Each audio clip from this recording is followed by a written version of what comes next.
Monsieur le Président, mes chers frères et sœurs, mes enfants, le sujet qui a été annoncé est le Coran ou la Bible, qui est la parole de Dieu. Dans le monde aujourd'hui, il y a environ 1,2 milliard de chrétiens et 1 milliard de musulmans, et ils sont en désaccord sur le sujet des Écritures révélées. Le chrétien affirme que la Bible, la Sainte Bible, est la parole de Dieu, et il n'en acceptera aucune autre. Le musulman, quant à lui, dit que le Coran est le kalam d'Allah, la parole de Dieu.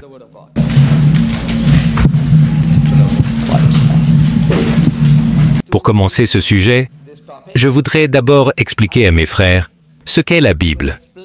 Voyez-vous, la majorité de notre peuple, les musulmans, même les musulmans érudits, ne savent pas vraiment ce qu'est la Bible. J'ai donné des conférences au Moyen-Orient, en Arabie Saoudite, au Koweït, à Abu Dhabi, à Dubaï, à Bahreïn, et parfois, nos frères du Moyen-Orient souhaitent que mes conférences soient traduites.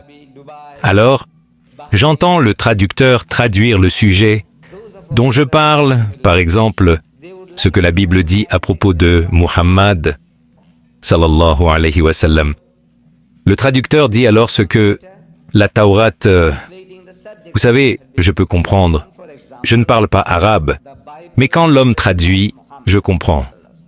Il dit ce que la Taurate dit à propos de Muhammad. Alors j'interromps l'homme, je dis, je n'ai pas dit Taurate. Alors il se corrige. Il dit ce que l'Injil en arabe. Il dit ce que l'Injil dit à propos de Muhammad. J'ai dit, je n'ai pas dit Injil. J'ai dit la Bible. Bible signifie un livre. Cela vient du mot grec biblo. Biblo signifie un livre, d'où vient le mot Bible. Sainte Bible signifie Saint Livre. Traduisez cela, Saint Livre, au lieu de dire Taurat, Zabur, Injil. Ce qui se passe, c'est que le musulman est pris au piège, avant même de commencer, en admettant que c'est la Taurat, le Zabur ou l'Injil. La Bible n'est pas la Taurat, ce n'est pas le Zabur, ce n'est pas l'Injil. Ce en quoi nous croyons, c'est en 4 livres célestes, et nous les nommons. Nous disons que nous croyons en la Taurat, nous croyons en le Zabur, nous croyons en l'Injil, et nous croyons en le Furqan. Le Furqan est le Saint-Coran. Maintenant, qu'est-ce que la Taurat? La Taurat est la révélation, le wahi, qu'Allah Baritala a donné à Hazrat Moussa, alayhim salam, c'est la Taurat. Nous croyons que Hazrat Moussa, alayhim salam, était un homme nommé par Allah subhanahu wa ta'ala, Dieu tout-puissant, et que toutes les instructions données à travers lui constituent la Taurat. Quoi qu'il en soit, cela a-t-il été donné sous forme de livre? Non. Le Coran n'a pas été donné sous forme de livre. Voyez-vous, il n'est pas venu du ciel sous cette forme.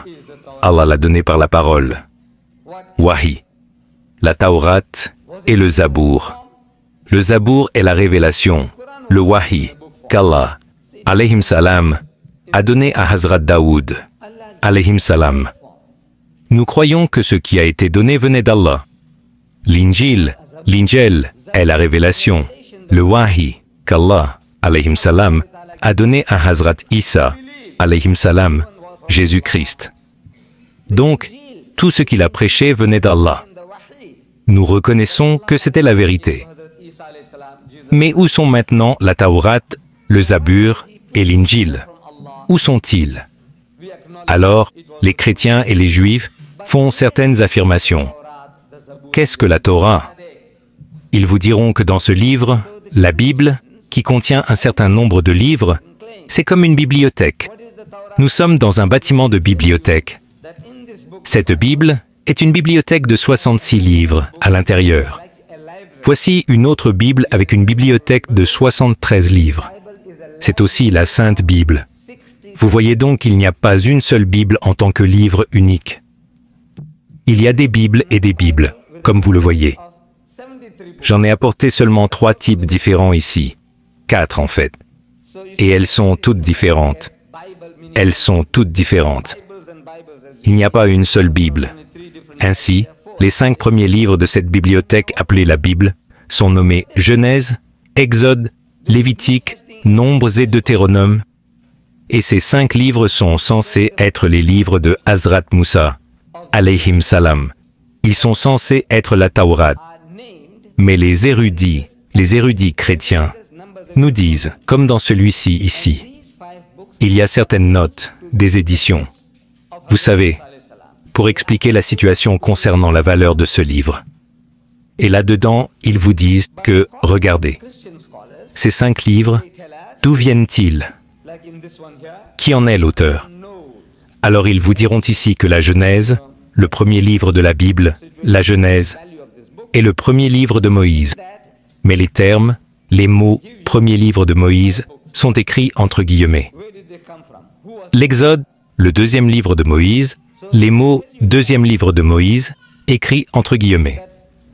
Le Lévitique, le troisième livre de Moïse, entre guillemets. Les Nombres, le quatrième livre de Moïse, entre guillemets. Le Deutéronome, le cinquième livre de Moïse, entre guillemets. Alors vous demandez à l'homme, pourquoi ces guillemets? Pourquoi mettez-vous ces mots entre guillemets?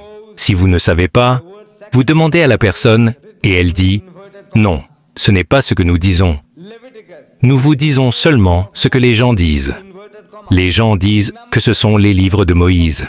Mais nous, 32 érudits de la plus haute éminence dans la chrétienté, soutenus par 50 dénominations coopérantes, ne croyons pas que ces livres soient les livres de Moïse.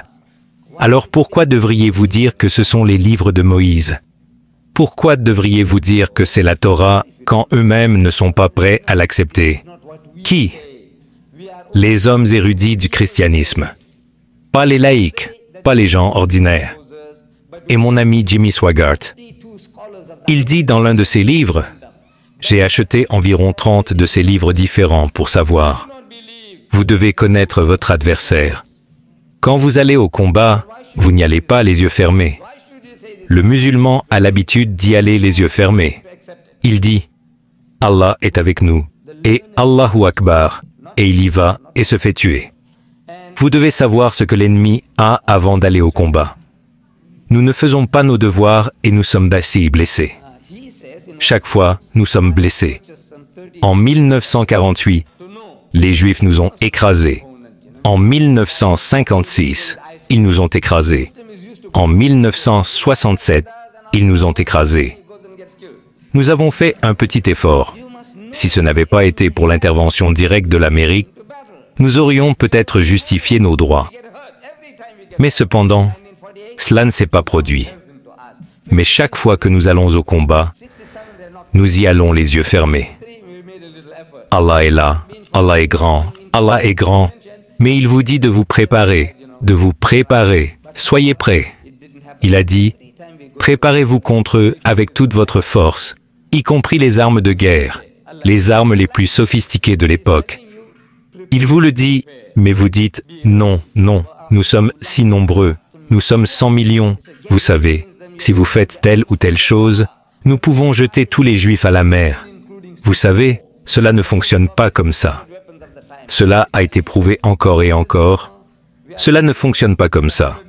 Alors, cet homme écrit brillamment. Il parle, vous savez, il hypnotise les gens. Il dit dans l'un de ses livres que, si nous avons besoin d'informations factuelles sur un sujet, nous devons nous adresser aux experts. Et il donne un exemple. Si vous voulez savoir quelque chose sur la géologie, allez voir un géologue. C'est un beau principe, un principe fantastique. Vous voulez en savoir plus sur la charia? Allez voir les hommes qui connaissent la charia. Si vous avez un problème médical, allez voir un médecin. Si vous avez un problème juridique, allez voir un avocat. Allez voir les professionnels.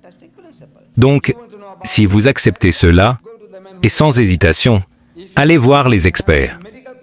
Maintenant, les experts de la chrétienté, les experts de la Sainte Bible, nous disent que Moïse n'a pas écrit ces 5 livres.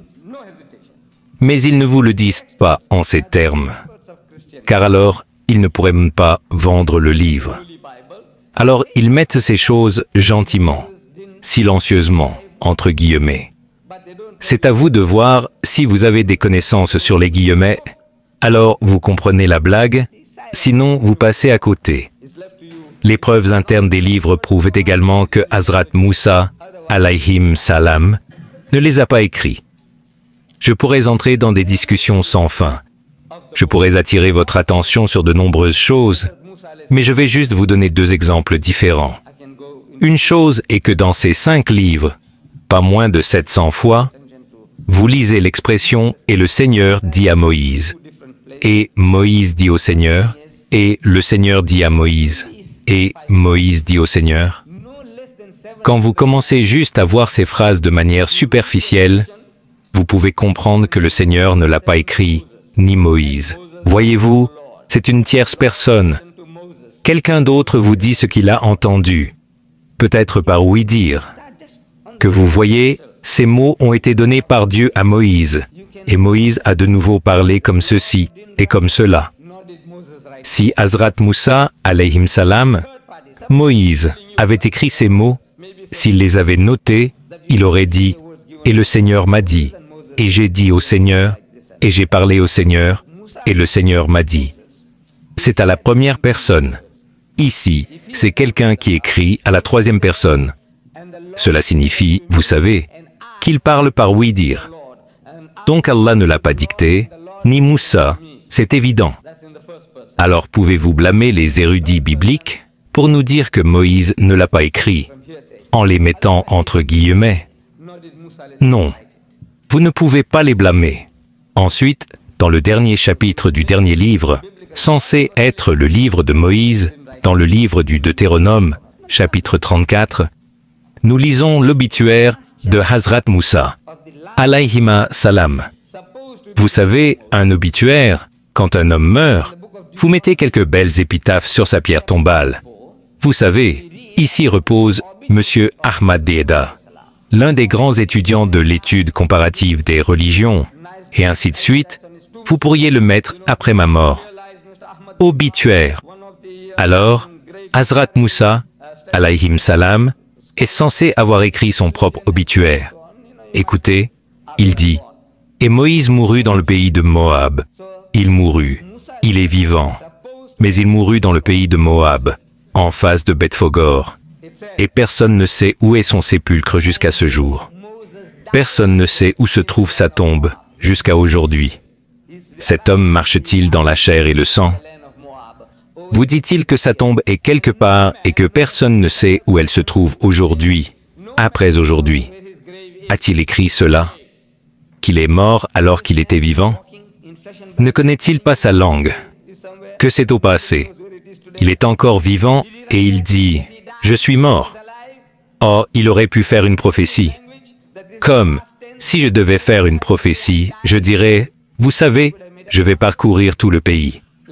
Je visiterai Washington. Et vous savez, je mourrai là-bas à Washington. Et Reagan assistera à mes funérailles. » Cela pourrait arriver, quelque chose comme ça. Voyez-vous maintenant, je peux dire cela maintenant. Que je pense, eh bien, vous savez, j'ai fait un rêve où quelqu'un m'a chatouillé et j'ai entendu des voix. Vous dites, c'est ce qui va se passer. Je peux vous dire que je mourrai à Washington, D.C. et que Reagan et Madame Reagan assisteront à mes funérailles. Mais, vous savez, quand je suis encore vivant, comment puis-je dire que je suis mort à Washington, D.C. et que Reagan était là? Comment puis-je dire cela? Que je suis mort alors que je vous parle maintenant, je suis vivant. Hazrat Moussa, alayhi salam, n'aurait jamais pu prononcer ces mots, qu'il est mort. Ensuite, il est dit, et Moïse avait, c'est une grammaire simple, un anglais de base, vous savez, et Moïse avait 120 ans quand il mourut. Mouss Alessa, je vous dis simplement que j'avais 120 ans quand je suis mort, alors que je suis encore vivant.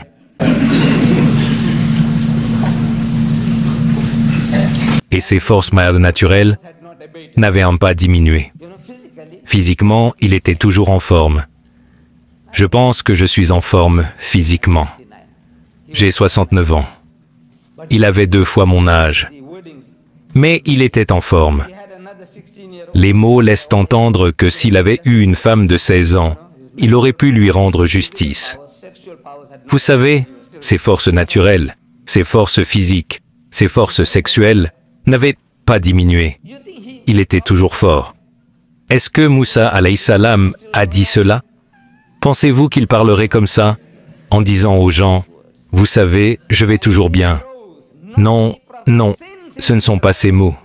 Et il ne s'est plus levé en Israël de prophète semblable à Moïse, que le Seigneur connaissait face à face. Depuis quand en Israël? Est-ce que Moussa a dit cela? Non. Voyez-vous, à première vue, ces livres ne sont pas les livres de Hazrat Moussa, alayhim salam. Et par conséquent, ils ne sont pas la parole de Dieu. Ensuite, il y a certaines autres choses concernant ces 5 livres. Dans ces 5 livres, il y a 5 cas d'inceste. En fait, je suis désolé. Dans le premier livre, il y a 5 cas d'inceste. Et la majorité des gens au Moyen-Orient, quand je leur demandais, je disais, levez la main, ceux qui ne savent pas ce qu'est l'inceste. Et une bonne proportion a levé la main. Je dis, il n'y a pas de quoi avoir honte. Nous ne pouvons pas prétendre que je connais chaque mot. Même parfois des mots simples. Ils me dépassent. Alors je disais, levez la main, s'il vous plaît. Ceux d'entre vous qui ne connaissent pas la signification du mot inceste, n'ayez pas honte. Levez simplement la main. Si tout le monde sait, je peux continuer. Si vous ne savez pas, je devrais expliquer. Levez la main, s'il vous plaît. Ceux qui ne connaissent pas le mot inceste. Si vous ne savez pas, vous savez tous, mes sœurs, vous savez ce qu'est l'inceste. Vous savez tous. Mashallah. Mashallah.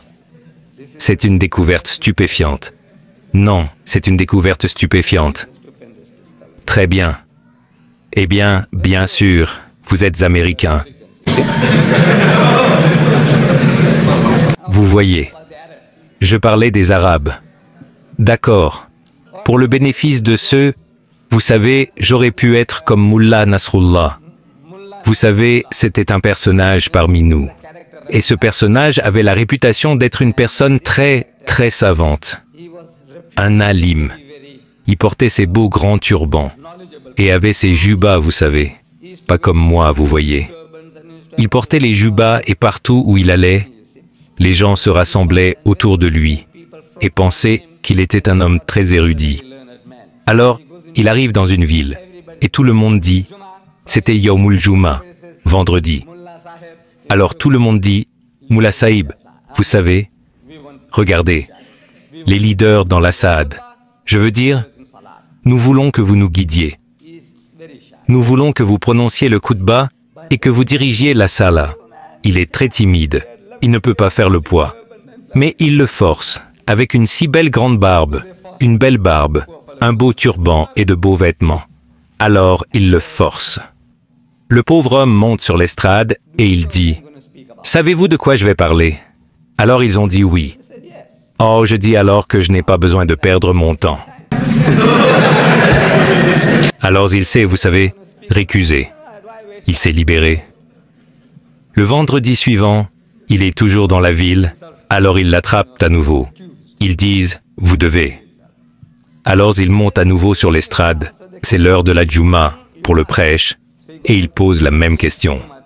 Il dit, « Savez-vous de quoi je vais parler ?» Alors ils décident. Ils disent non. Ce type, la semaine dernière, quand il a dit que nous savions, il s'est libéré. Ils disent, « Non, non, nous ne savons pas. » Alors il dit, « Dans ce cas, il n'y a pas de sens à vous parler. » Non, je suis désolé. Alors, la semaine suivante, ils sont toujours dans la même ville. Alors, ils l'amènent à nouveau sur le mimbar et ils posent la même question. Vous voyez, les gens n'apprennent pas. Ils posent la même question. Il dit, « Savez-vous de quoi je vais parler ?» Alors ils ont décidé. Ils disent, « Écoutez, ce type s'en est sorti 2 fois. Cette fois, nous allons montrer que nous l'attrapons. » Alors ils disent, « La moitié d'entre nous doit dire oui et l'autre moitié doit dire non. » Alors ils l'ont fait exactement. La moitié a dit oui, l'autre moitié a dit non. Alors il dit, « Ceux d'entre vous qui savent, dites-le aux autres qui ne savent pas. » Et il s'en est encore sorti. Je ne pense pas avoir cette chance.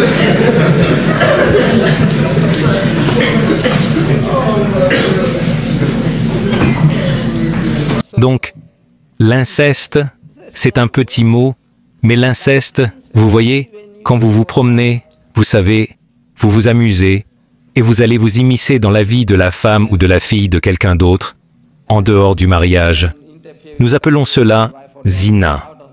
C'est de l'adultère, de la fornication, vous savez. Voyez, en dehors du mariage, avoir une relation avec une femme, c'est zina, la fornication. Mais si vous faites la même chose avec votre mère, c'est de l'inceste.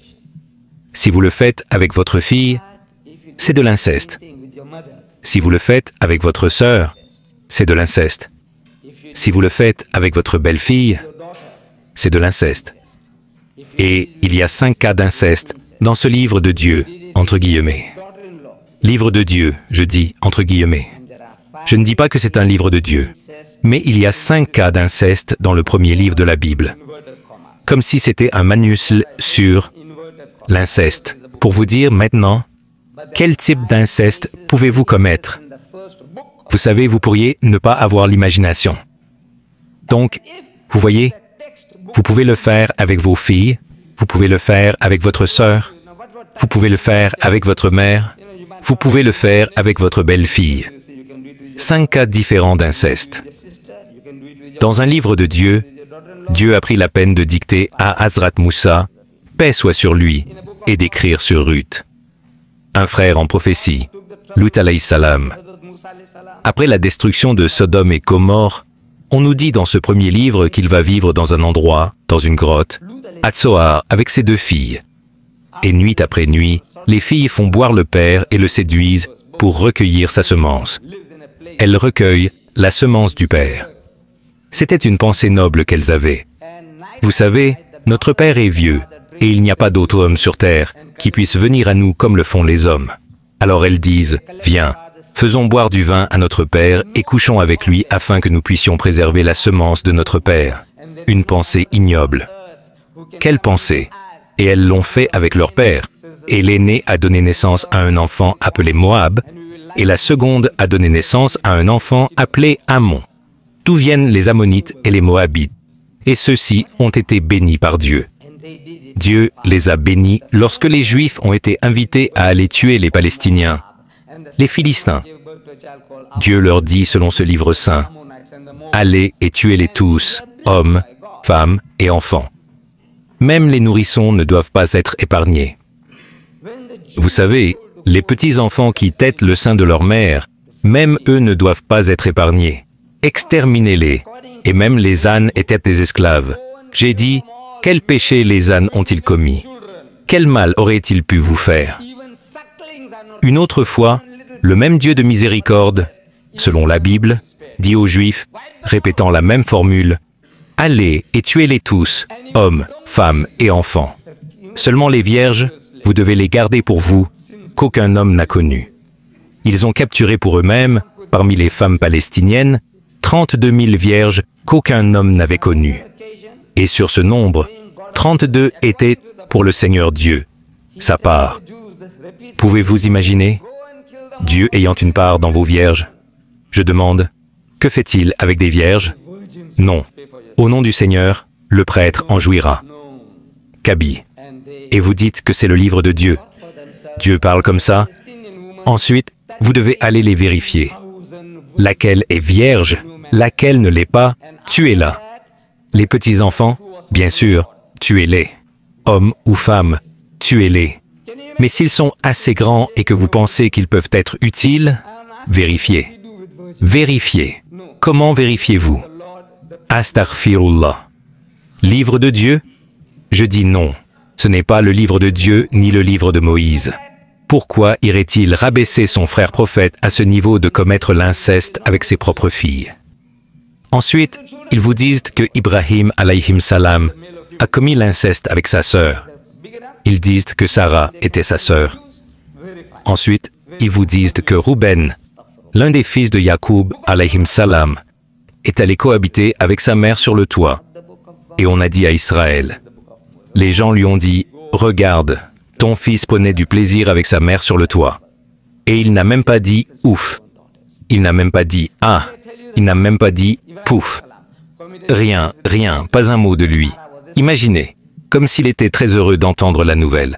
Ensuite, Judas, le père de la race juive, de qui nous obtenons le mot Judée, de qui nous obtenons le mot judaïsme, Ouda, Yaouda, Yaoudi, Judas. Il va cohabiter avec sa belle-fille, au bord de la route. Il allait à Timna pour partager ses moutons, et il voit sa femme assise au bord du chemin, et il pense qu'elle est une prostituée, une courtisane. Alors il s'approche d'elle et dit « Permets-moi de venir, je ne fais que lire la Sainte Bible. » Il dit « Permets-moi de venir à toi. » C'est de l'anglais classique de la version King James, que vous connaissez, pas de l'anglais de King James. Cela, notre Jimmy Swaggart, il jure par cela.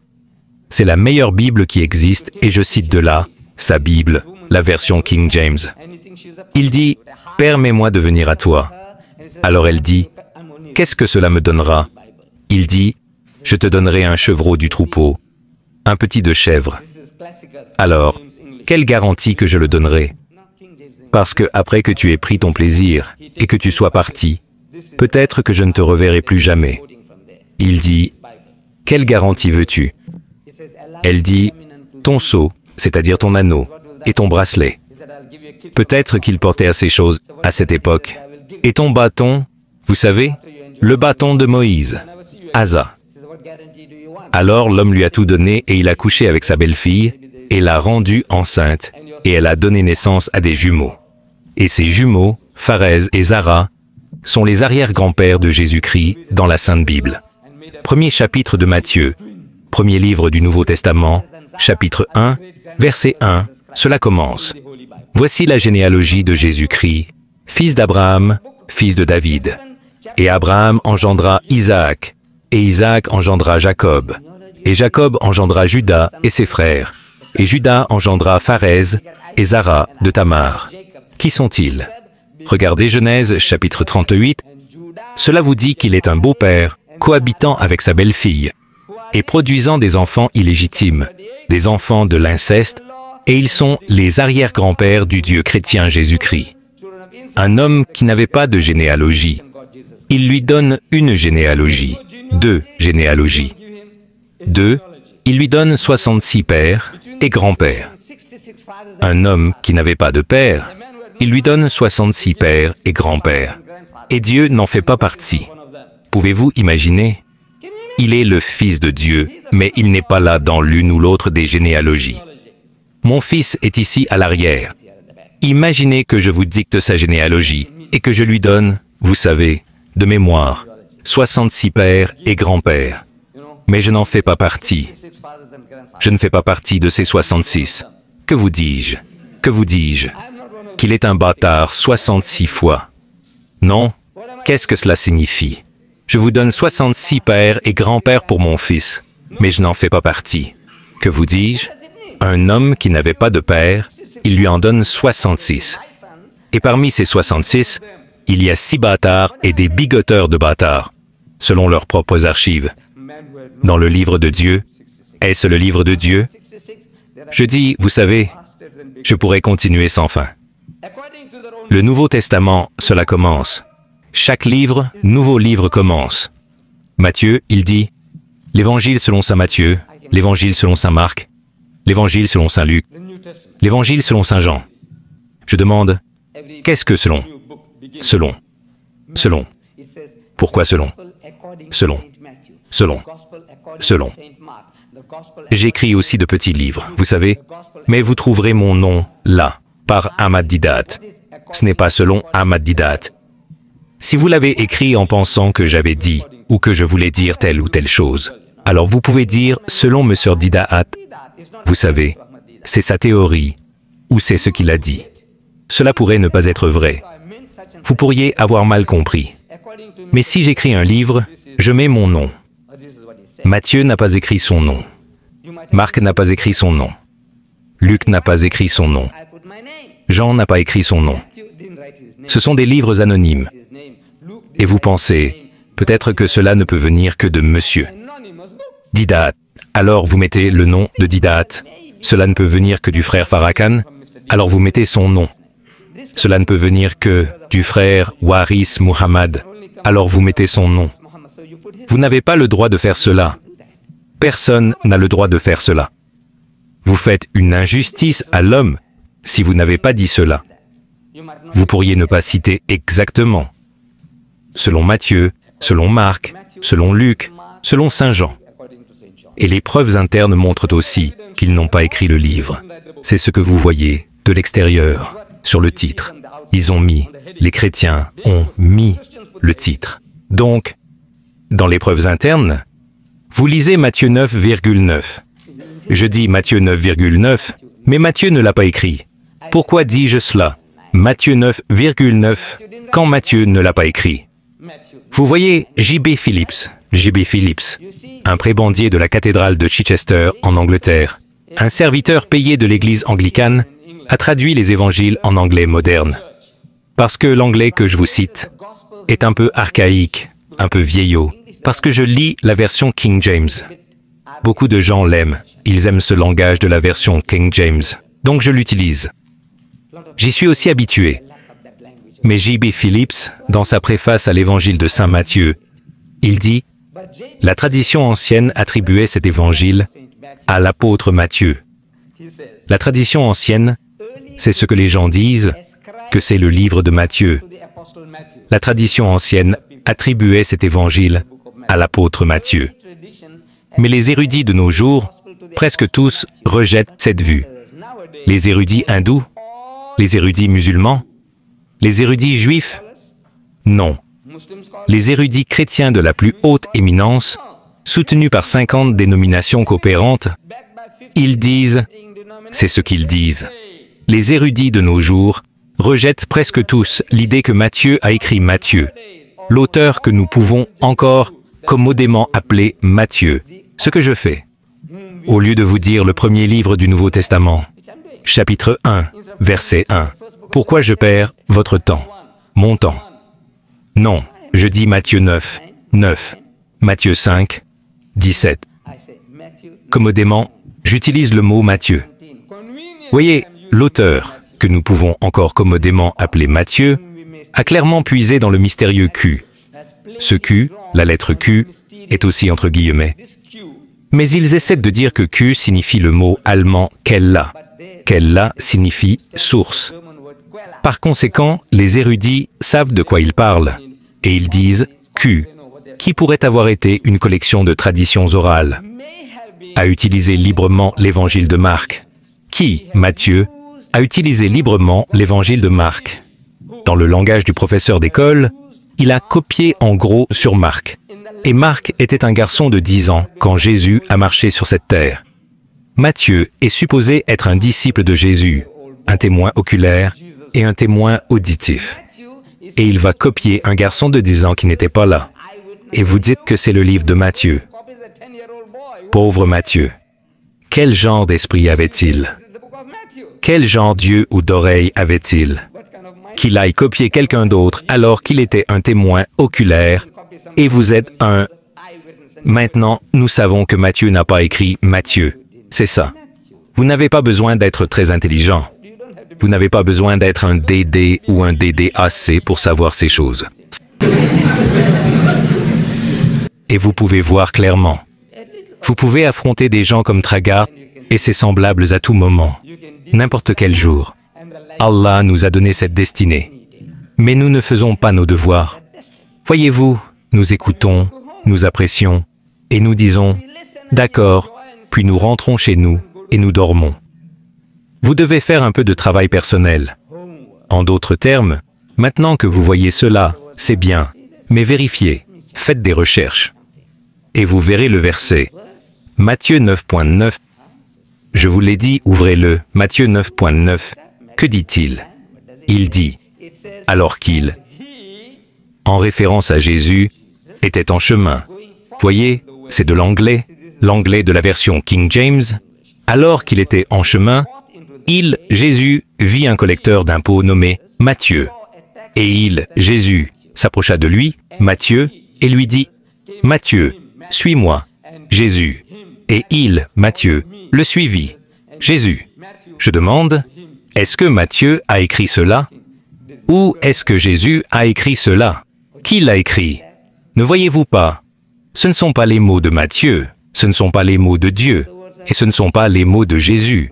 Ce n'est pas l'Injiel. Nous croyons en l'Injiel. Qu'est-ce que l'Injiel? L'Injiel est la révélation, le wahi qu'Allah a donné au prophète Jésus, alayhim salam. Et la Bible nous dit, cette Bible nous dit, Matthieu nous dit que Jésus est allé à un certain endroit et a prêché l'évangile, en arabe, l'Injil. L'évangile signifie la bonne nouvelle. Traduit en arabe, Injil. Il est allé prêcher l'Injil. Marc dit qu'il est allé à un autre endroit et a prêché l'Injil, l'évangile. Luc nous dit qu'il est allé à un certain endroit et a prêché l'Injil, l'évangile.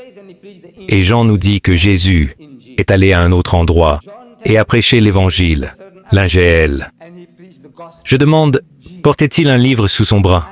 Est-ce qu'il le faisait, l'Injil, qu'il sortait à chaque fois? Au commencement était la parole, et la parole était avec Dieu, et la parole était Dieu. Est-ce ce qu'il faisait? Quelle que soit la révélation, le wahi qu'Allah lui a donné, c'est cela l'Injil. Maintenant, ils vous disent, les chrétiens eux-mêmes, vous n'avez pas besoin de faire de recherches concernant la Bible.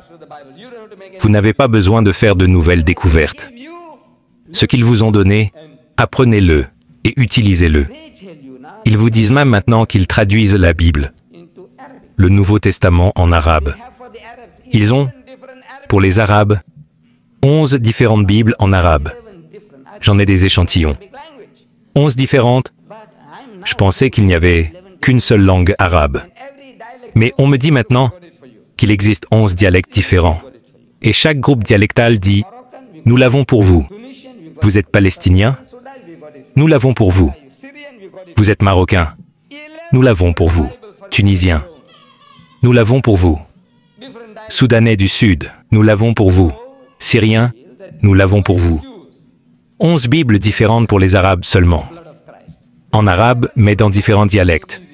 Ainsi, ils estiment que vous n'avez aucune excuse pour rejeter le sang du Christ. 11 Bibles différentes vous facilitent la tâche. Ainsi, dans la traduction arabe, le livre commence par Injil Matthieu, Injil Marc, Injil Luc, Injil Jean. D'accord, d'accord. Nous acceptons, vous dites Injil Matthieu, Marc, Luc, Jean. Très bien. Je dis, où est l'Injil de Jésus? Regardez, nous croyons. Qu'avons-nous dit? Nous disons que nous croyons en l'Injil. Quand nous disons Injil, c'est la révélation, le wahi, donné à Hazrat Isa, alayhi salam. C'est ce en quoi nous croyons. Pas celui donné, si tant est qu'il l'ait été, à Matthieu, Marc, Luc et Jean. Qui sont-ils? Qui sont Paul, Pierre et Jacques? Qui sont-ils? On nous fait accepter que c'est le wahi qu'Allah a donné à Hazrat Isa, alayhi salam, Injil et Isa. Apportez-le et nous lui accorderons une considération sympathique. S'il vient d'Isa, mais ce ne sont pas les œuvres d'Isa, pouvez-vous dire, pourquoi devez-vous sortir d'ici et dire que c'est la Torah, c'est l'Injil, c'est le Zabour, et vous vous faites prendre au piège? Non, c'est un manque de connaissances. Maintenant, toutes ces informations sont disponibles très facilement. Dans le livre intitulé « Is the Bible God's Word ?» La Bible est-elle la parole de Dieu? Publié par moi, nous le distribuons gratuitement. J'en ai envoyé 10 000 exemplaires dans votre grand pays depuis l'Afrique du Sud, par avion, 10 000 exemplaires de « Is the Bible God's Word ?» 5 000 exemplaires de Crucifixion hors crucifixion et des milliers d'autres brochures et documents. Je les ai expédiés par avion depuis l'Afrique du Sud, ce qui m'a coûté plus de 20 000 rands en frais de port. Pour moi, mon rand vaut plus qu'1 dollar dans mon pays. Sur le marché commercial, il vaut environ 50 centimes. Mais en interne, ce rand vaut plus pour moi. Je peux obtenir plus avec mon rand que vous ne pouvez obtenir avec vos 2 dollars ici. Mon rand vaut plus dans mon pays que vos 2 dollars ici.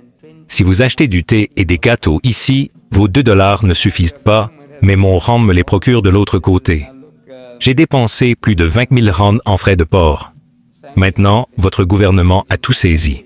Voyez-vous, il y a des sanctions qui ont été introduites contre mon pays. À juste titre, il le mérite. Mais maintenant, je dis, cela n'a rien à voir avec cela. Nous ne faisons pas de commerce. Nous n'essayons pas de vous vendre quelque chose. Nous allons le distribuer gratuitement. Mais maintenant, il y a un problème. Nous voulions que ces livres soient disponibles à bâton rouge. Donnez-les aux gens. Laissez-les les emporter chez eux. Et qu'ils aient une trace permanente de ce que j'ai dit. Et plus encore. Car je ne peux pas dire en 50 ou 60 minutes tout ce que je peux dire dans un livre. Mais ce livre est disponible absolument gratuitement. Vous devez vous renseigner. Vous savez, frère Hamid Ghazali, il s'occupera des livres. Mais je connais notre peuple. Vous savez, nous avons développé une mentalité de prendre, prendre, prendre. Nous n'avons pas appris à donner. Je dis, vous tuez l'homme. Les Arabes m'ont tué. Wallah, les Arabes. Ils demandent ma littérature gratuite. Quand je dis gratuit, je la donne gratuitement. Mais avec cela, j'envoie une note. Je dis, la littérature est gratuite, comme promis. Mais s'il vous plaît, considérez les frais de port. Je dis, voyez, les frais de port sont indiqués sur l'enveloppe. C'est écrit 5 rangs et 50 cents. Cela signifie 5 $ et 50 cents. À un moment donné, mon rand valait plus que votre dollar. Alors je dis, 5 rands, c'est 5 $. Donc, si vous voulez bien considérer, ils demandent toute la littérature, mais ne mentionnent pas les frais de port. Non, c'est une habitude. Ce n'est pas qu'ils sont avares. Ils aident, alhamdulillah. Mais la majorité des gens n'a pas appris à donner. Le chrétien donne, donne, donne. C'est ce qui fait de Jimmy Swaggart ce qu'il est. N'est-ce pas? Dans son livre sur le catholicisme romain, il dit qu'il apparaît maintenant, quand il a écrit le livre, sur plus de 700 chaînes de télévision commerciales. Si je dis ça à mon peuple, ils disent « Quoi? Nous n'avons qu'une seule chaîne dans toute l'Afrique du Sud. » Et ce type parle de 700. Et il dit « Des milliers de chaînes câblées. » Qu'est-ce que c'est que tout ça? Et il dit qu'il a besoin de 291 000 $ par jour pour rester à flot, pour ne pas couler, pour ne pas faire faillite. 291 000 $ par jour. J'ai sorti une calculatrice et j'ai calculé 106 millions par an pour ne pas faire faillite. Ensuite, je lisais un livre pendant que j'étais loin de Dubaï. Son magazine s'appelle The Evangelist. Maintenant, il dit qu'il veut 1 million de $ par jour et il l'obtiendra. Il y a quelque chose chez ces gens, vous savez, quand ils partent vraiment. Mais ceux qui sont là, vous savez, ils ne donnent pas seulement 10% de dîmes sur leur salaire, sur leurs revenus. 10%. Nous ne pouvons même pas donner 2,5%. Vous le saviez? Les musulmans ne peuvent pas donner 2,5%. Si seulement nous donnions 2,5%, nous n'aurions aucun problème dans le monde. Nous ne pouvons pas donner 2,5% et ce type donne 10%. S'il gagne 1 000 $ par mois, 100 $ vont d'abord à l'église. D'abord, 100 $, soit 1 200 $ par an. Je demande, quelle vache laitière peut vous donner ça sans que vous la nourrissiez? La vache chrétienne. Elle vous donne 1 200 $ par an et vous n'avez pas besoin de la nourrir. Et quand ils assistent à une conférence, je vois ces cassettes. Ils parlent des offrandes qu'ils font. Il dit, écoutez, parce que je dis telle ou telle chose, ne reprenez pas vos offrandes. En d'autres termes, ils doivent nachi faire une offrande avant d'entrer. Ils ne font plus passer les assiettes, les seaux. La dernière fois que je suis venu à Chicago, dans la mosquée là-bas, ils faisaient même passer des seaux en plastique, et les gens y mettaient leurs billets d'1 $, de 5 $. Ils payaient cher pour leurs gifles. Oui, ils payaient pour ça. Ils appréciaient. Nous obtenons tout gratuitement. Dans mon pays, eau chaude et froide, climatisation, beau tapis, tout gratuit. Alors nous créons cette mentalité. Une mentalité de mendiant. Pouvez-vous me donner quelque chose? Vous êtes millionnaire, mais la mentalité de mendiant est toujours là. Elle ne part pas. Le chrétien dit, priez pour moi. Vous savez, quand il dit « priez pour moi », ce qu'il vous dit en réalité, c'est « donnez-moi de l'argent ». Ils comprennent. Vous, les gars, vous m'avez dit « priez pour moi ». J'ai dit « qu'Allah vous donne une longue vie, que vous viviez jusqu'à 100 ans ». J'ai dit « vous voulez que je traîne mes pieds » 100 ans. Il dit « qu'Allah vous donne santé, force et que vous viviez jusqu'à 100 ans ». C'est notre prière. Une prière vide. Cependant, je dis le Coran et la Bible, lequel est la parole de Dieu. Je pense avoir pris plus que suffisamment de temps pour la Bible, et vous obtiendrez ce livre, et vous verrez que ce n'est pas le livre de Dieu. La parole de Dieu est là, elle est là. Le kalam d'Allah est présent dans la Bible. Nous ne pouvons pas dire qu'il n'y est pas. De bonnes paroles, de bons enseignements sont là. La parole du prophète est là. La parole de l'historien est là. Et il y a d'autres choses qu'aucun homme décent ne peut lire à sa sœur, sa mère, sa fille, ou même sa fiancée si elle est une femme respectable. Voulez-vous que je vous donne des exemples de cela? Vous voyez, la parole de Dieu est là. Je dis que la parole de Dieu est là. La Bible en tant que livre, dans son ensemble, en soi, n'est pas le livre de Dieu. Mais la parole de Dieu est là. Nous ne pouvons pas dire que tout est à jeter. Non, non, nous ne pouvons pas. Nous ferions une injustice au livre, la parole de Dieu, comme dans le livre du Deutéronome, chapitre 18, verset 18. Vous y lisez et vous pouvez. Cela ressemble à ce que Dieu Tout-Puissant dit à Azra Moussa, alayhi salam.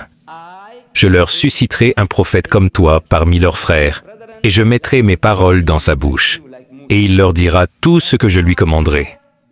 Qui est ce « je » ? Vous n'avez pas besoin d'être un docteur en théologie pour reconnaître que ce « je » est Dieu Tout-Puissant parlant à Azra Moussa, alayhi salam. Je leur susciterai un prophète parmi leurs frères, comme toi, c'est-à-dire comme toi, comme Moussa. Et moi, Dieu Tout-Puissant, je mettrai mes paroles dans sa bouche, et il leur dira tout ce que je lui commanderai. Ceci est tiré de la Bible arabe. En d'autres termes, nous pouvons reconnaître que c'est comme si Dieu parlait. Aucune hésitation à le reconnaître. Ou un autre exemple du même type. Dans le livre d'Isaïe, Dieu dit « Souvenez-vous des choses anciennes, car je suis Dieu, et il n'y en a point d'autre. Je suis Dieu, et il n'y en a point comme moi. » Ces paroles ont été prononcées d'eau par le prophète Isaïe. Mais nous pouvons lire. Et les Juifs savaient qu'ils ne revendiquaient pas la divinité. Je suis Dieu, et il n'y en a point d'autre. Je suis Dieu, et il n'y en a point comme moi. Non. Quand il disait cela, il ne faisait que citer les paroles de Dieu. Il agissait comme un porte-parole de Dieu. Nous reconnaissons que ce sont les paroles de Dieu. C'est un type de preuve. Un autre type de preuve, un prophète de Dieu parlant dans le Nouveau Testament. Je vous donne des exemples. Il est dit, Jésus dit, il a été dit par les anciens, le temps est passé.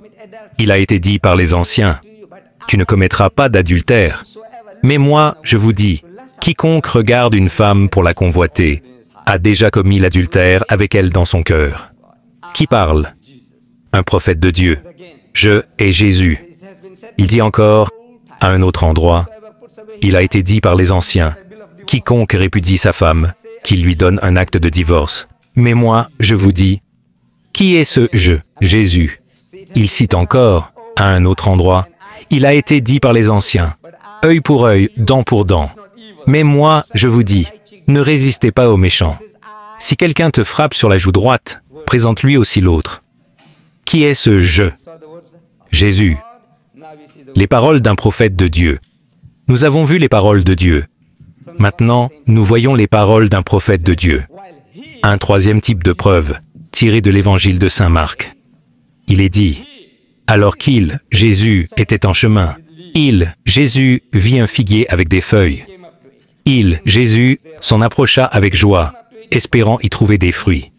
Mais quand il s'en approcha, il ne trouva que des feuilles, car ce n'était pas la saison des figues.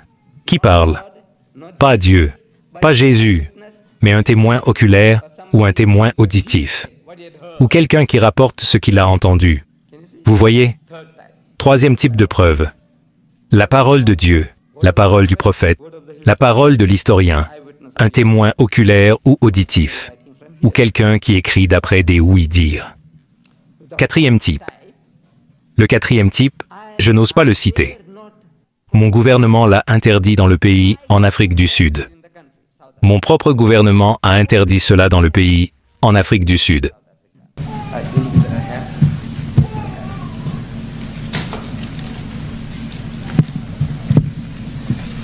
J'ai une reproduction d'un chapitre de la Sainte Bible. Et dans ce chapitre, vous verrez que certains passages sont en rouge. Rouge. Ces passages sont en rouge. Il y a 9 extraits. Quelqu'un l'a publié. La parole de Dieu, entre guillemets, pour une distribution gratuite. Et quelqu'un a attiré l'attention des censeurs là-dessus. Et le Conseil de censure sud-africain a interdit la brochure, sans savoir qu'il s'agissait d'extraits de la Sainte Bible, entre guillemets. Ils l'ont interdit. Ce même gouvernement, le mien, est très strict, très rigoureux, contrairement à votre nation chrétienne ici. Vous voyez, en Afrique du Sud, si j'achète certains livres, je peux les acheter à l'aéroport Kennedy ou à Heathrow. Si je les ramène dans le pays, je vais en prison pour 2 ans avec votre Playboy. Si je le ramène, je vais en prison pour 2 ans.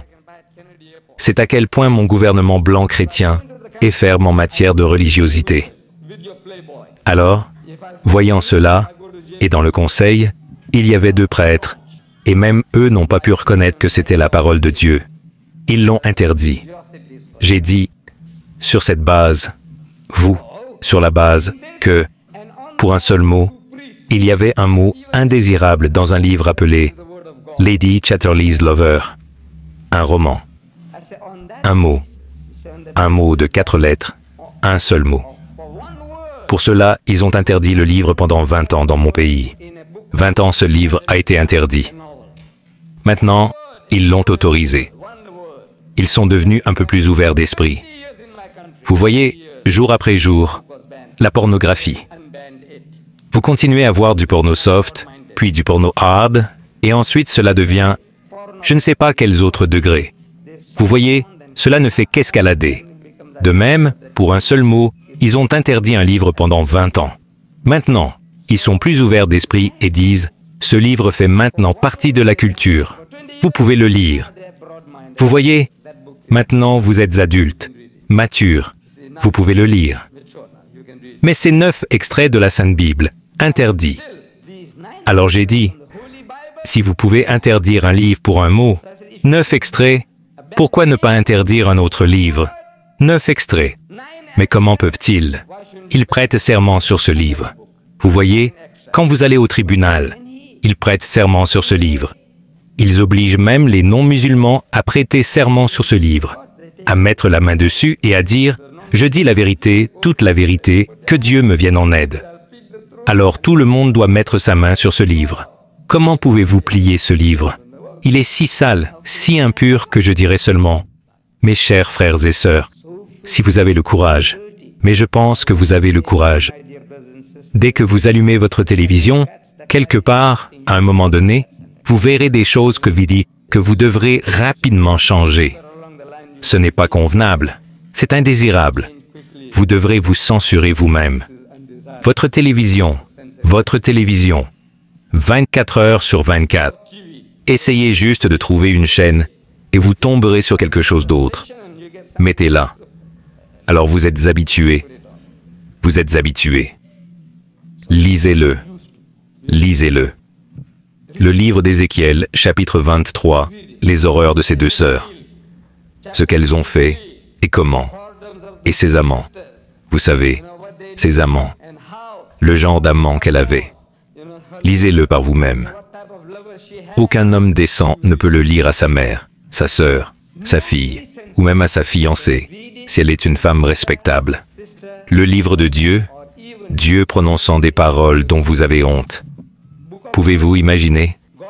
Si je vous disais, supposons que j'étais chrétien, je disais, oncle, je veux que vous lisiez Ézéchiel, chapitre 23.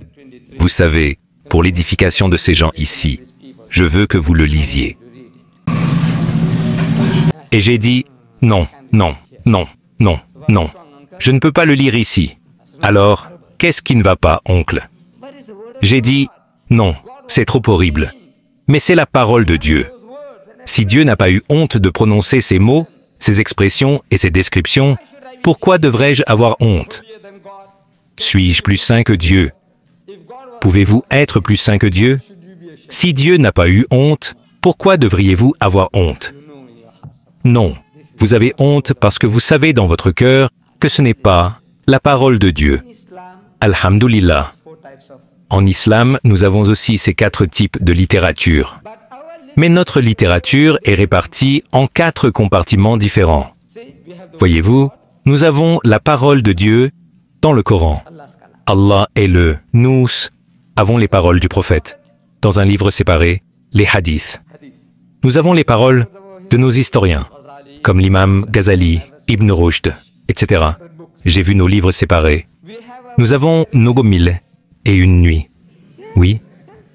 Les Arabes autour du feu de camp dans le désert avant l'islam, ils avaient ça. Comment passaient-ils leur temps? Ces histoires sales et impures. Je l'ai lu, l'édition non expurgée des 1001 nuits de Fitzgerald quand j'étais jeune. Je l'ai lu et j'ai adoré, j'ai apprécié et je l'ai relu encore et encore. À cette époque, je ne savais pas que j'aurais pu acheter une sainte Bible pour 2 shillings et 6 pence, 25 cents. 25 cents, c'était le prix. Et j'aurais pu trouver tout ce que je cherchais ici, mais je cherchais partout ailleurs, des livres coûteux.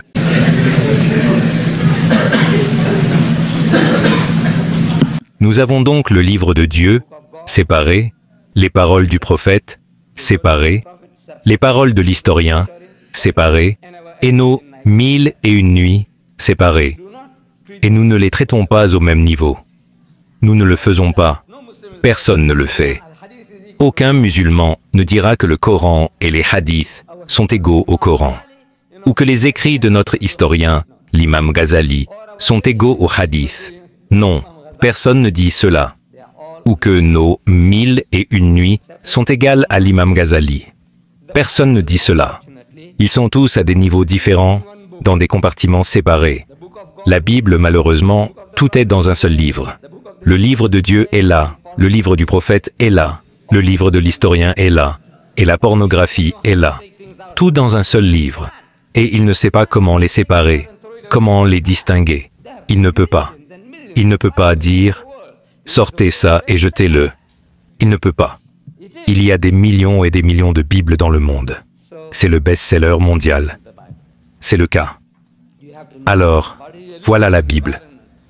Vous devez en savoir quelque chose. Vous vivez dans un environnement où on parle de la Bible, de la Bible, de la Bible. Vous devez connaître la Bible. Cela rendra votre tâche plus facile pour discuter avec les gens, pour attirer les gens. Le Coran. Ai-je besoin de vous le prouver? Je sais que la réponse n'est pas nécessaire, mais je vais vous donner quelques exemples. Ce livre, purement sur le plan humain, est condensé sur le plan humain. Nous ne parlons pas de savoir si c'est le kalam d'Allah ou non, juste sur le plan humain.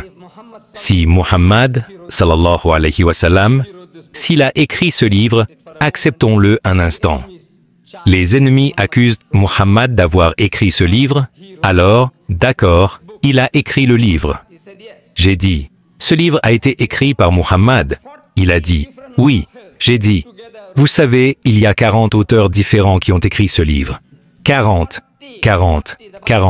La Bible des 66 livres a été écrite par 40 personnes différentes qui ont produit ce livre, ce travail d'un seul homme. Allez, dites-moi maintenant, comment pouvez-vous comparer? Pouvez-vous comparer le travail d'un seul homme? Il a fallu 40 personnes pour faire ça. Sur le plan humain, j'ai dit que ce livre surpasse tout ce que vous avez. Et en plus, ce seul livre vous donne des réponses à tous vos problèmes. Tous vos problèmes trouvent une réponse ici. Ici, les 66 livres, vous n'avez toujours pas les réponses. Vous tâtonnez. Vous ne savez pas quoi faire avec vos alcooliques. Vous pouvez écrire très fort. Jimmy Swaggart, il a écrit un livre sur l'alcool. C'est une grande malédiction en Amérique. Un problème majeur en Amérique. Et il donne des chiffres. Vous savez, ce sont des statistiques. Il doit les avoir obtenues auprès des experts. Il dit qu'il y a 11 millions d'alcooliques en Amérique. 11 millions. D'accord, c'est votre chiffre. 11 millions. Et 44 millions de gros buveurs. Les alcooliques sont des gens qui ne peuvent pas se contrôler. Les autres sont des gros buveurs. Ils sont presque à la limite. Et il dit, et nous devons être d'accord avec lui. Il a dit, je ne vois aucune différence entre les deux, entre les alcooliques et les gros buveurs. Il a dit, je ne vois aucune différence. 55 millions d'alcooliques, selon Jimmy Swaggart. J'ai dit, un pas de plus. Venez avec nous. Un pas de plus dans l'islam. Vos buveurs sociaux aussi. Incluez-les dans votre liste, parce que le saint prophète Mohammed a dit « Tout ce qui enivre en grande quantité est interdit même en petite quantité. » Pas d'excuse pour une gorgée ou un verre. Incluez-les aussi. Vous avez donc plus de 100 millions de buveurs. La réponse au problème? Seul l'islam l'a. Que dit-il? Un verset. Bismillahir Rahmanir Rahim. Innamal khamru. Certes, les intoxicants, wal maisiru, et les jeux de hasard, wal ansabu, et les idoles, wal aslamu, et l'adoration des idoles, ritsum minamal shaitan, sont une abomination de l'œuvre de Satan. Fajtanibuhu la'alakum tuflihun. Évitez-les afin que vous prospériez. La sécurité réside dans l'abstinence, et la seule religion sur la face de la terre qui dit « Ne touchez pas à cette chose diabolique », c'est l'islam. Il n'y a pas une autre religion sur terre. Il n'y a pas un autre livre religieux sur terre qui dit « Ne touchez pas à cela ». Ne vous en approchez même pas. Les missionnaires chrétiens, et il se plaint d'eux. Lui-même, un prédicateur, un évangéliste, il se plaint d'autres prédicateurs, d'autres évangélistes. Il dit, ils ne peuvent pas prendre position contre l'alcool. Il dit, lors d'une conférence d'évangélistes, on a demandé aux gens, combien d'entre vous sont prêts à prendre position contre l'alcool? Levez-vous, s'il vous plaît. Et il dit, presque personne ne s'est levé. Parce qu'ils disent et raisonnent que le prédicateur, le né de nouveau, il a un nouvel esprit en lui. Il dit, vous savez, l'esprit habite en lui. Il a l'esprit de Dieu en lui. Il ne peut plus pécher. Ces gens sans péché, vous savez, ils justifient la consommation d'alcool en disant que Jésus-Christ a transformé l'eau en vin lors des noces de Cana. Si c'est assez bon pour notre Dieu, c'est assez bon pour nous. C'est la logique. La logique. Et ils disent que c'est le même vin, W-I-N-E, que le Seigneur a bu et avec lequel il a festoyé avec ses filles. Le même vin, W-I-N-E, en grec, ceci et cela. Si Christ a transformé l'eau en vin, il n'est pas un rabat-joie. Pourquoi devrions-nous être des rabat-joie?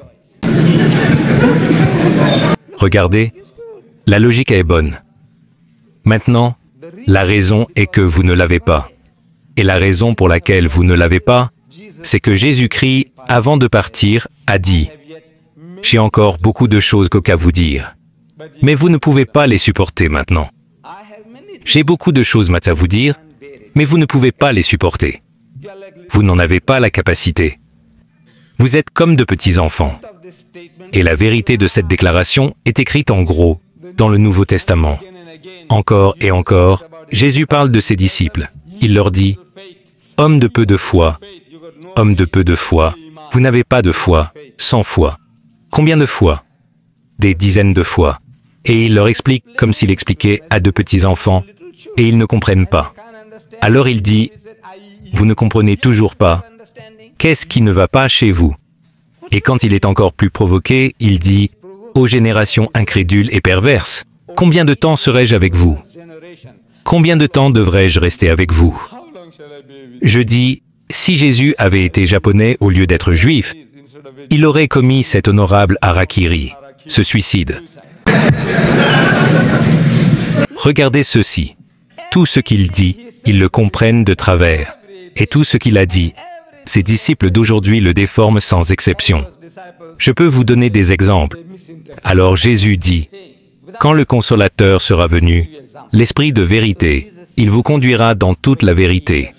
car il ne parlera pas de lui-même, mais il dira tout ce qu'il aura entendu, et il vous annoncera les choses à venir. Il me glorifiera. Qui est l'Esprit de vérité? Alors le chrétien dit, le Saint-Esprit. Qui l'a? Tout le monde, chaque église.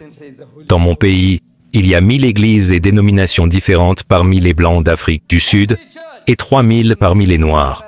Ce matin, j'ai eu la confirmation qu'il y a 40 églises baptistes différentes en Amérique.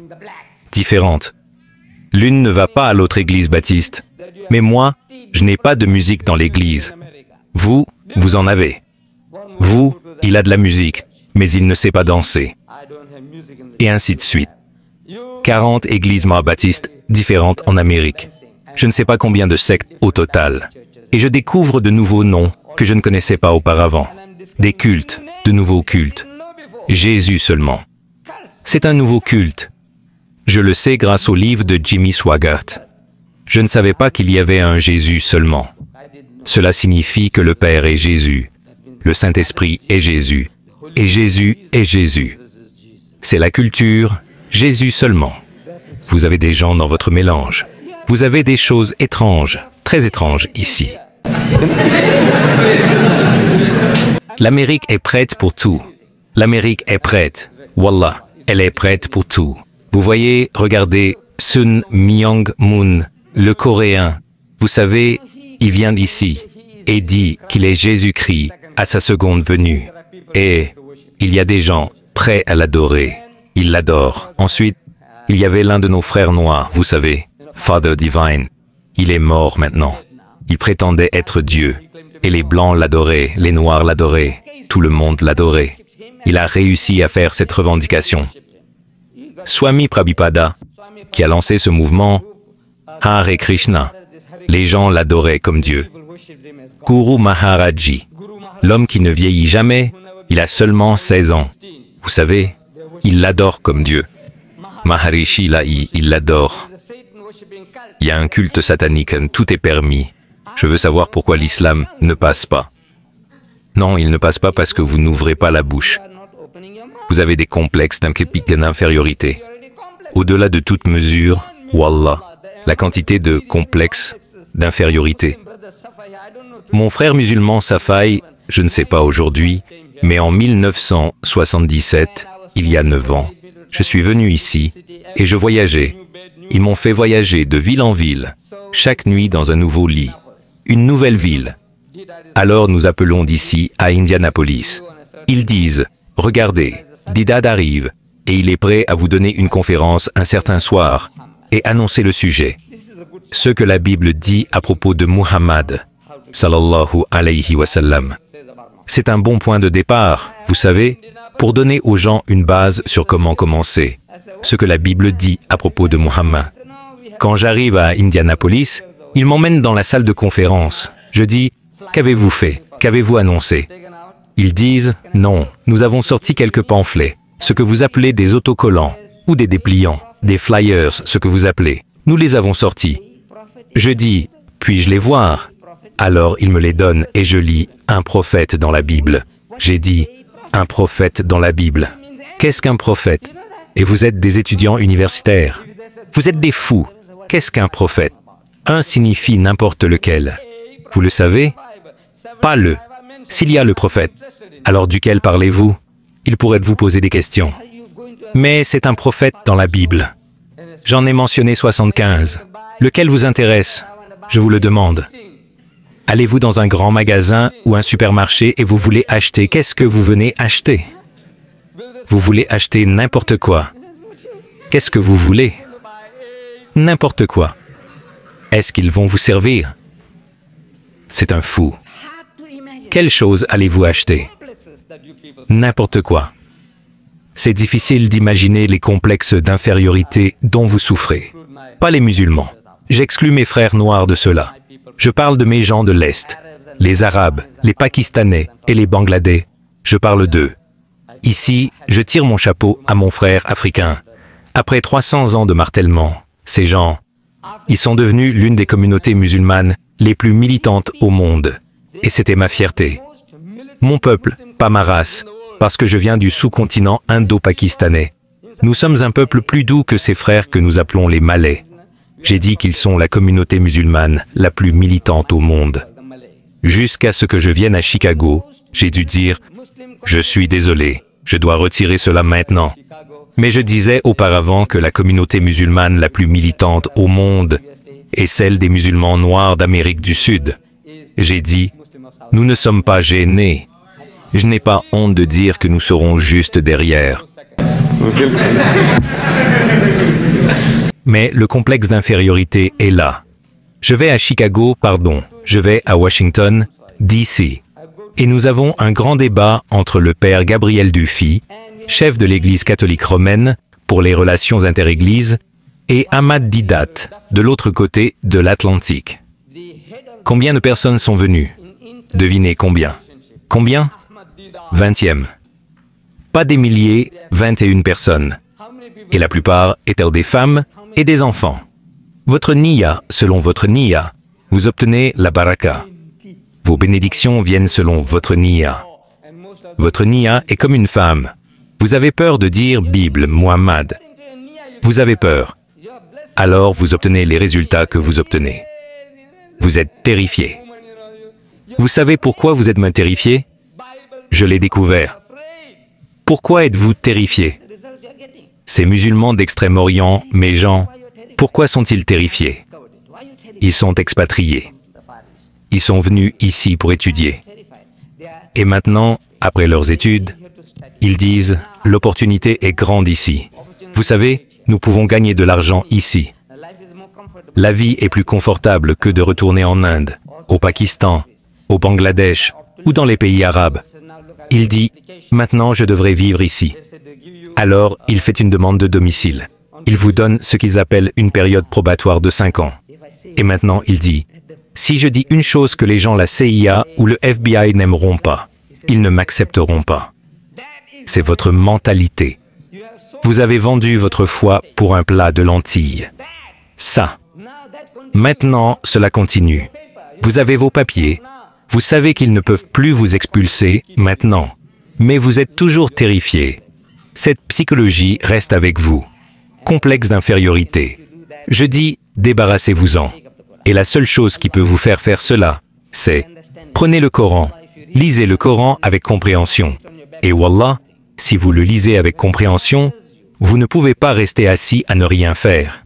Quand Allah vous dit, c'est lui qui a envoyé son messager avec la guidance et la religion de la vérité, afin qu'elle prévale, surpasse et supplante toute autre religion, tout autre mode de vie. Wallahu kariyal kafirun. Maintenant, peu importe à quel point les mécréants pourraient ne pas aimer cela. Ensuite, il répète la même formule et il conclut en disant « Wallahu kariyal mushrikun ». Maintenant, peu importe à quel point les associateurs pourraient ne pas aimer cela.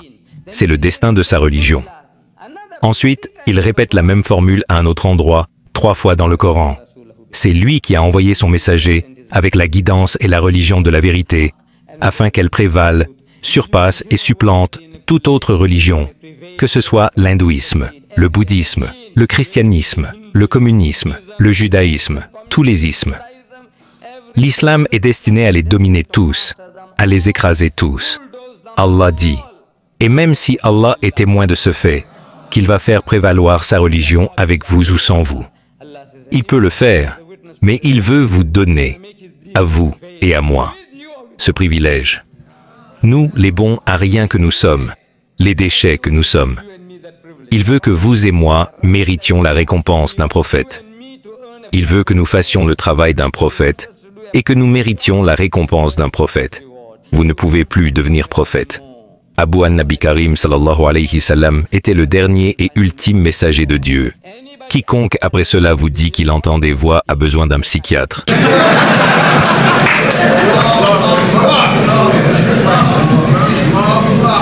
Qu'Allah nous a accordé l'honneur, le privilège qui nous est donné, c'est le travail des prophètes de Dieu. Et si vous faites le travail d'un prophète, vous devez mériter la récompense d'un prophète, à moins qu'Allah ne soit injuste. Il ne vous fera pas faire le travail de Reagan et vous payer comme un balayeur. Les hommes font cela, mais pas Allah. Vous faites le travail d'un prophète, vous méritez la récompense d'un prophète. C'est un privilège qu'Allah nous a donné. Je dis, mes chers frères et sœurs, saisissez-le. Prenez le Coran dans une main et la Bible dans l'autre. Ici, vous en avez besoin. Vous avez besoin des deux, le Coran et la Bible. Ainsi, vous pouvez attraper du poisson. L'autre sait comment attraper du poisson. Il sait comment vous appâter. Alors vous devez utiliser cet appât pour dire « Attendez une minute. Voyons, examinons. » Et c'est ce qu'Allah vous dit. Quoi qu'ils apportent, il leur dit « Où est votre preuve? Où est votre Bourran?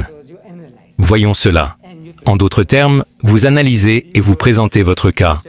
Avec ces mots, Monsieur le Président et frères, dans cette chaleur, je pense avoir pris beaucoup de votre temps.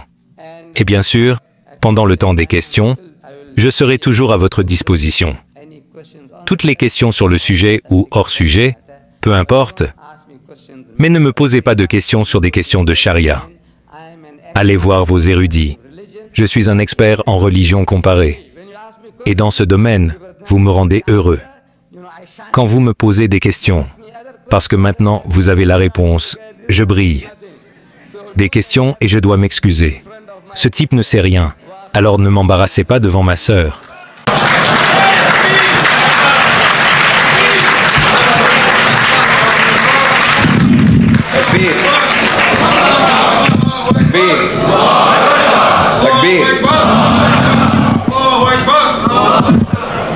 Merci à notre frère Ahmed de nous avoir éclairé sur les aspects comparatifs du Coran et de la Bible. Je m'excuse pour l'espace limité et aussi pour la chaleur dans ce bâtiment, mais j'espère que cela augmentera notre ardeur à en savoir plus. Nous allons accomplir notre prière d'Asr très bientôt, et après Asr, nous nous retrouverons pour les questions.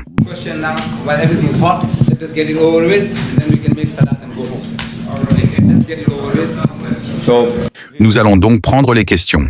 Si vous avez des questions, veuillez les formuler brièvement et, si possible, en lien avec le sujet que nous avons abordé. Et aussi, comme notre frère l'a mentionné, rien sur la jurisprudence islamique. Je vais redonner la parole à notre frère. L'une des choses qu'il utilise comme une sorte de réserve pour sa foi, ainsi que d'autres évangélistes, c'est le circuit d'Israël. Ils prétendent que la Bible leur donne le droit à l'âme d'Israël, même s'ils n'acceptent pas leur prophète. Sur quoi devraient-ils fonder leur amour pour Israël? Vous voyez, ces Juifs, nos cousins, les cousins arabes. Vous voulez dire que les Arabes sont mes frères et les Juifs sont mes cousins.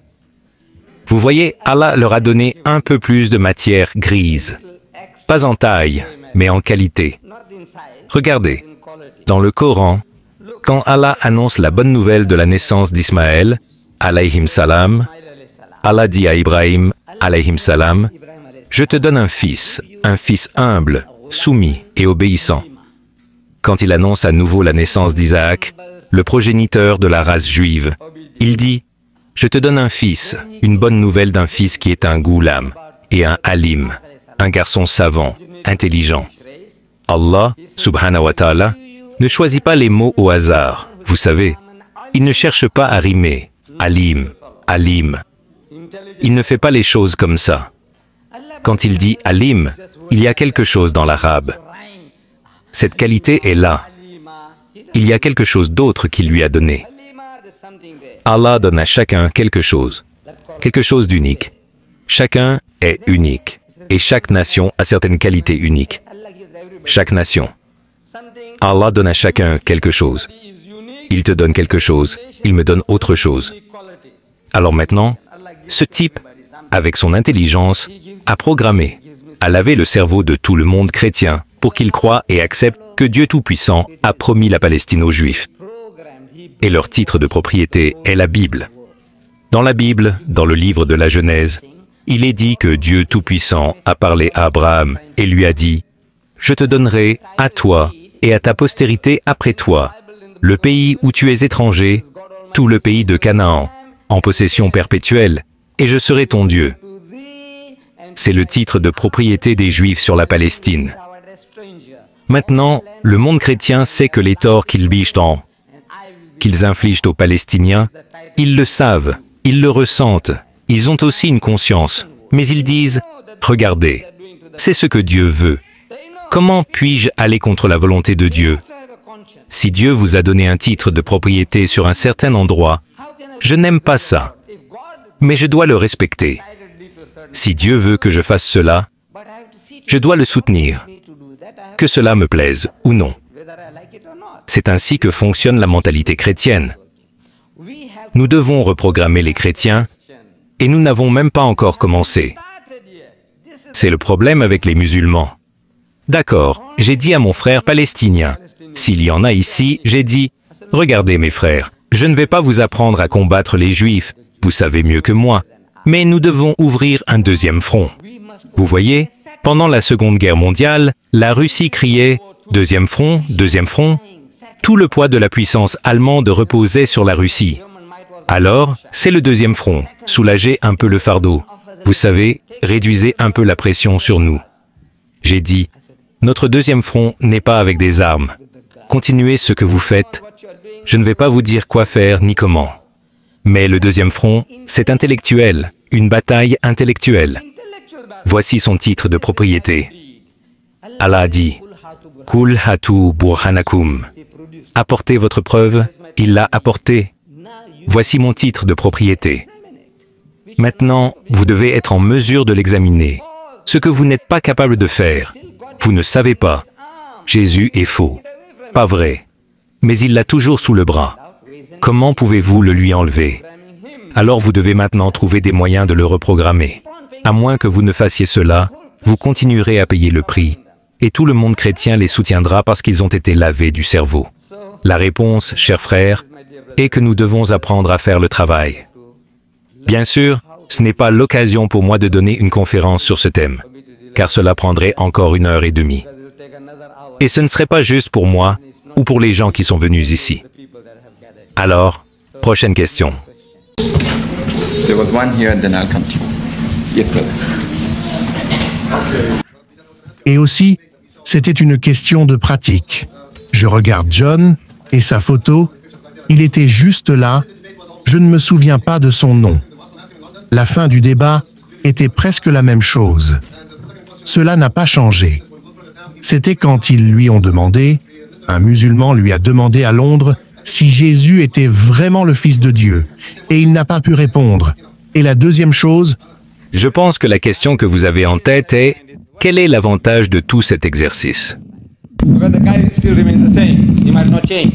He might do the same thing. Right. 3 hours later, he might do the same thing. It's a mystery. We don't know. Mais maintenant, supposons que vous étiez là.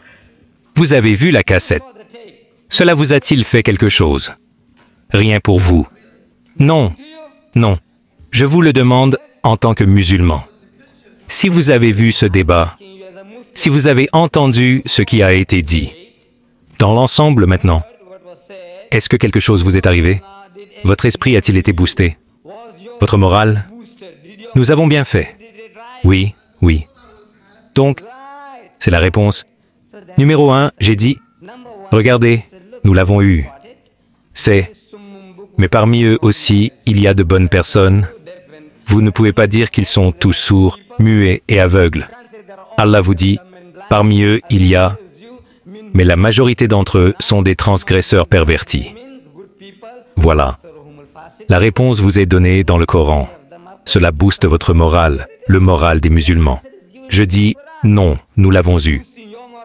Il y a un vieil homme. Si nous pouvons le faire, pourquoi pas nous? Vous voyez? Ou quelqu'un vous donne une raclée. Il dit, vous savez, si mon oncle était ici, il aurait mis une raclée à ce type. Si vous pouvez penser ça, vous vous êtes sauvé. Ne voyez-vous pas? Cela fait quelque chose pour vous. Si cela ne fait rien, alors vous perdez tous votre temps. Tous. Vous savez, si vous êtes ici, vous dites, regardez, à quoi ça sert? Nous sommes toujours les mêmes. Je dis, si cela ne vous a rien fait, vous perdez votre temps. Et moi aussi, je perds mon temps. Je ne pense pas. Sinon, je ne serais pas venu ici. Je sais qu'il y a de bonnes personnes parmi eux. Et il y a nos propres gens qui sont sur la clôture. Les gens sont sous pression, sous attaque. Si cela peut vous aider, je dis, non, regardez. Vous voyez, le problème avec nous, c'est que nous ne connaissons pas son livre. Nous ne savons pas ce qu'il porte. Si seulement vous saviez, vous savez, cela ne nous arriverait pas. Nous ne perdrions pas nos enfants. Nous les perdons. Voyez, au Bangladesh, au Pakistan, ils ont perverti plus de Pakistanais depuis l'indépendance que pendant les 100 années précédentes de domination britannique. Plus de Bangladais sont devenus chrétiens que pendant les 100 années précédentes de domination britannique. Ils ont perverti 15 millions d'Indonésiens au christianisme. Alors j'ai dit, non, regardez, vous ne savez pas comment riposter. Alors si vous achetez cet exercice, si les gens qui étaient là leur demandent, voyez, le Royaume-Uni a changé. L'attitude a changé. Le jeune homme maintenant, il cherche des clients dans mon pays. Immédiatement après la réunion, il y a des groupes et des groupes et des groupes. Que font-ils? Ils attrapent quelqu'un et commencent à débattre avec lui. Des groupes et des groupes. J'ai dit, il fait le travail. Il crée tous ces petits didas. J'ai dit, d'accord. Je ne vais pas créer une firqa ou un culte autour de Dida. Non, je suis musulman. J'espère qu'Allah m'accepte comme musulman et que je meure en tant que musulman. Et vous, vous faites des douas pour moi. C'est bon. Là, je n'ai pas besoin d'argent, vous voyez. Donc non. La chose est la suivante maintenant. Paix sur vous, Jimmy Swaggart. Vous voyez, ce type est de calibre mondial. Il est le champion poids lourd du monde. Le plus grand évangéliste du moment. Je l'ai entendu. J'ai montré cette affiche au docteur, Sheikh Sultan Al-Qassimi, de Sharjah. Je lui ai montré ça. Alors je vais en Amérique rencontrer cet homme. Alors il a dit, ce type est un grand shaitan.